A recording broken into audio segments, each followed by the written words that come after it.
Avec la figure de Jean-Baptiste, l'évangile de Marc fait un choix qui n'est pas sans conséquence pour le rapport que nous pourrions entretenir avec Jésus. Il ferme résolument le chemin de la simple approche historique. En effet, à partir du moment où la venue de Jean-Baptiste est attestatrice pour l'événement que Jésus est lui-même,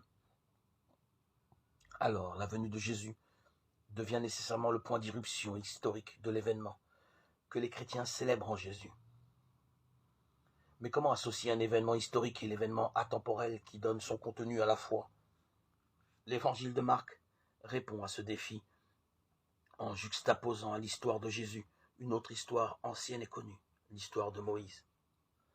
Or, en ces jours-là, Jésus vient de Nazareth en Galilée, Marc 1,9.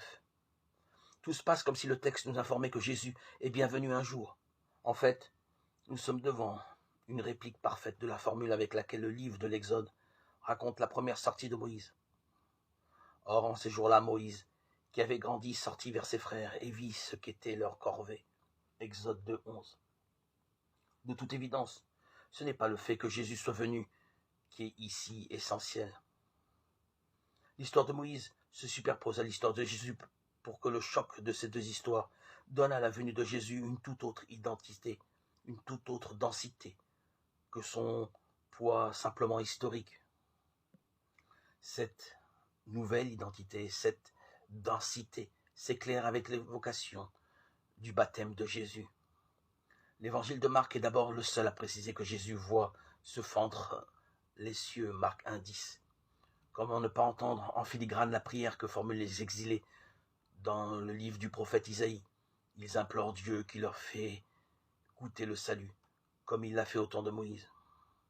Où est celui qui a mis en Moïse son Esprit Saint? Où est celui qui a fait resplendir son bras, qui a fendu la mer, qui les a fait avancer dans l'abîme de la mer? Ah, si tu déchirais les cieux, et si tu descendais. Isaïe 63,11.